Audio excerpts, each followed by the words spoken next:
Hi po! So today, kakain po kami sa Dancing Crab. Kasama ko ay si... Yung kakain lang kami dito ng dancing crab. sasayaw. Pero nakita ko, mga sexy pala yung babae dito. Siguro, Yung asawa ko pa. siguro gusto niya sila. Customer, sama na ba, lalaki. Gusto niya, maraming vlog.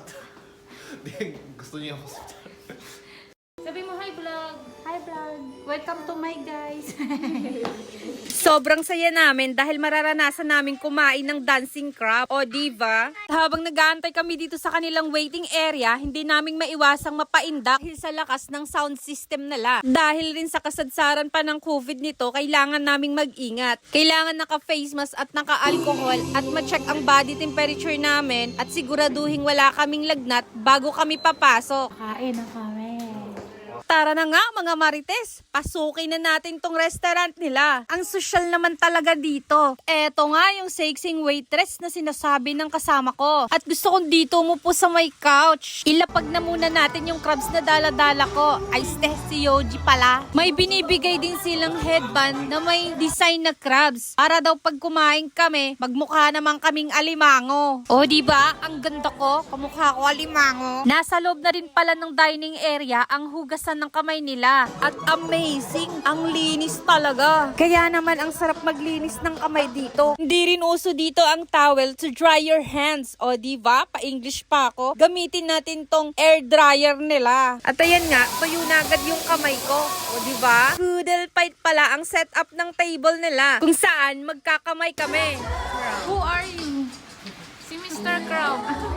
At kita nyo naman mag-alaga ng baby yung asawa ko, o diba? Parang manika lang yung dala-dala. Kaya nga Marites, habang nag-aantay kami ng aming mga pagkain, siya ihahanda na namin mga sarili namin para pagdating ng pagkain ay ede, lafang na! Ito, saksyon group sa ating hospital.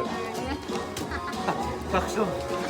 Bago kayo pumunta dito, siguraduhin yung may budget kayo. Kung mahilig kayo sa seafoods, ay this is the perfect place for you. Meron din silang mga drinks na masasarap. Para sa chikiting na kasama nyo, siguradong magugustuhan nila ang potato fry na ito. At kung vegetarian ka naman, may salad din naman sila. At dahil sa matagal nga kaming nakakain, nababad trip na tong kasama namin. Finally, naandito na yung inaantay naming kanin. At sa sobrang gutom namin, ayan na nga, hindi na kami mapigil sa pagkain. Sige lang, subo lang ng subo. O ano, ang sarap ba ha? At kanina pa talaga ako nag-iisip kung bakit dancing crab ang tinatawag nila sa restaurant ito. Hindi naman sumasayaw yung crab na kinakain namin. Gusto ko na nga sanang magtanong kaso lang may biglang lumabas sa likod namin at mga nagsasayaw. Ito pala yung mga dancing crab eaters na nagsasayaw na parang mga crabs. At mukhang si Yuji ay hindi natutuwa sa pagsayaw nila. Kaya naman nagdesisyon na kaming umuwi na.